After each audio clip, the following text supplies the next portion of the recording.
ne qu'on ne se sépare, surtout si vous vous êtes choisi charnellement. La femme est chrétienne, l'homme est non chrétien. Là, vous avez le choix. Mais si vous êtes vraiment dans le Seigneur, vous n'avez plus le choix. Restez avec le sataniste là.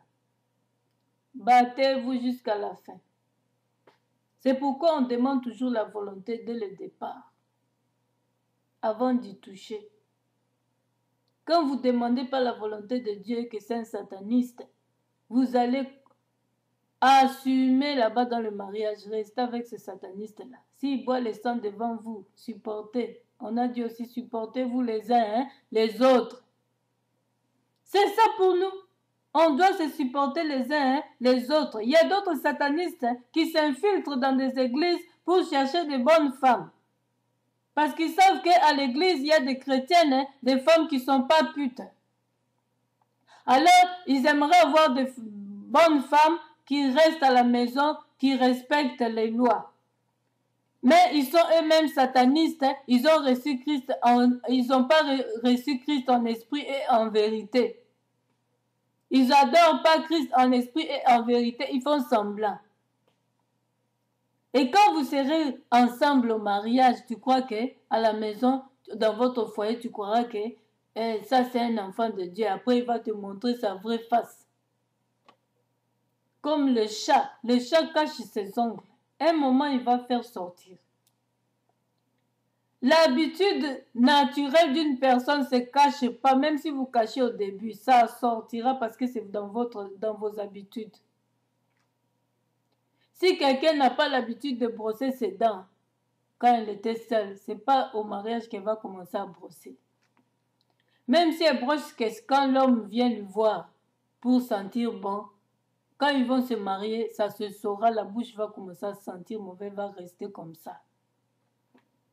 Les mauvaises habitudes restent toujours, à moins que vous demandez l'aide de Dieu. Et c'est pas au bas âge qu'on apprend à brosser les dents. C'est au bas âge qu'on apprend à faire le ménage, à faire quoi que ce soit, de préparer sa maison pour le futur.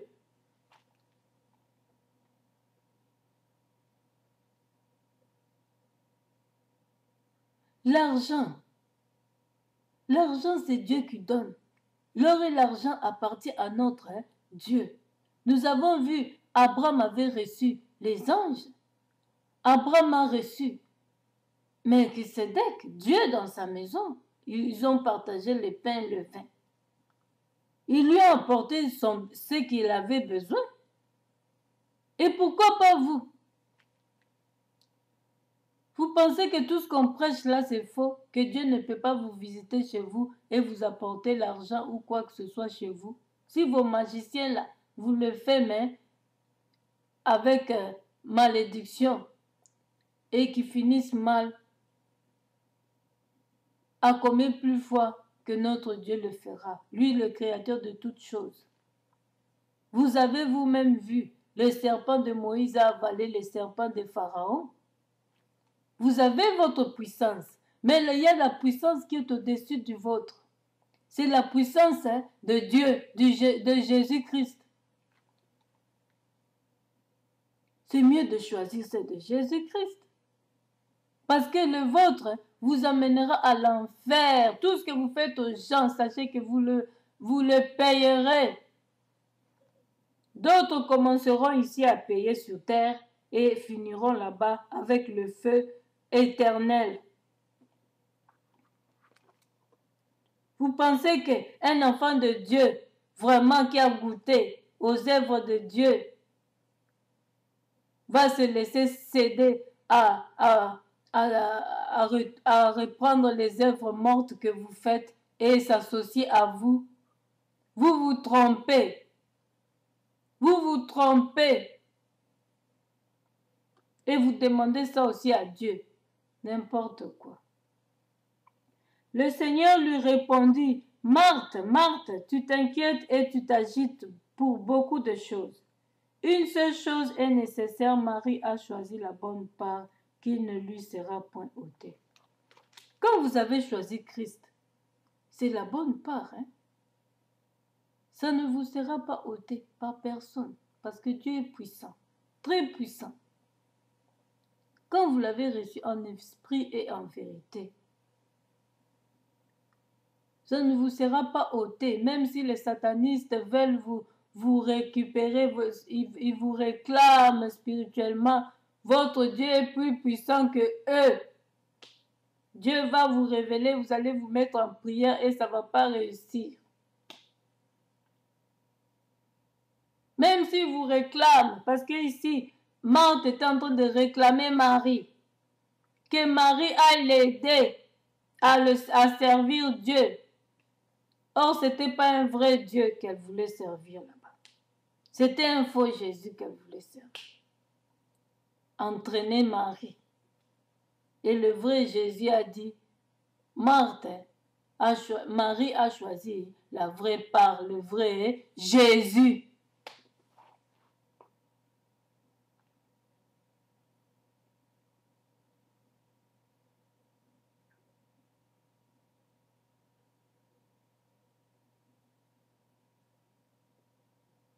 Vraiment, mes bien-aimés, réfléchissons. Nous vous aimons, hein? Moi, je ne peux pas vous détester parce que lui-même, le Créateur, ne vous déteste pas. Il vous aime. C'est pourquoi il a envoyé son Fils unique pour vous sauver. Moi, je ne vous déteste pas. Moi, j'ai dormi ensemble dans une même maison avec les satanistes. Ils m'ont fait quoi? J'ai dormi dans un même lit avec une sataniste qui me cherchait la nuit, mais qui ne me voyait pas. Mais on était dans un même lit. Donc pour vous dire que notre Dieu est puissant, moi je peux dormir avec une sataniste ou un sataniste, tu ne me feras rien la nuit ou le jour. Et tu ne me verras pas, même si nous sommes dans le même lit. Spirituellement, tu veux me chercher pour me faire du mal, tu ne me verras pas. Moi, je n'ai pas peur de vous. Je vous enseigne pour que vous quittez là où vous êtes, que vous ayez la puissance que moi j'ai. J'ai dormi avec une sataniste. Elle voulait maintenant spirituellement la nuit venir m'attaquer. Mais elle cherchait, elle ne me voyait pas. Dieu l'a frappée d'aveuglement.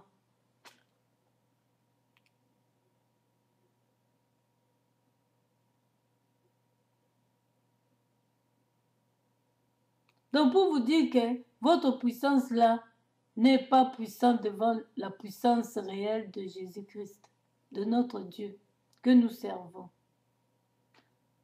Alors arrêtez de vous agiter dans ça.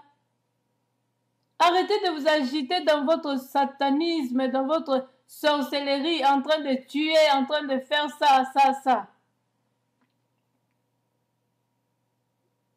Et recevez Christ dans vos vies.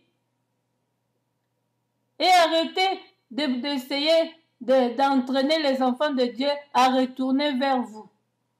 Ils ont déjà quitté votre camp. Mais sachez-le que personne ne leur ôtera leur part. Parce que Christ est puissant, qui est en eux est puissant.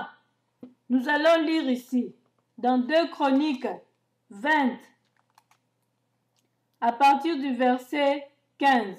Nous allons prendre la face A. Ne craignez point et ne vous effrayez point devant cette multitude nombreuse, car ce ne sera pas vous qui combattrez, ce sera Dieu. Vous qu'on réclame là par les satanistes, sachez que ne craignez point, car Dieu combattra pour vous. Et comment? Mettez-vous en prière. C'est comme ça que Dieu combat pour nous. Mettez-vous en prière et détruisez leurs œuvres, détruisez leurs plans. Nous allons continuer, mes bien-aimés.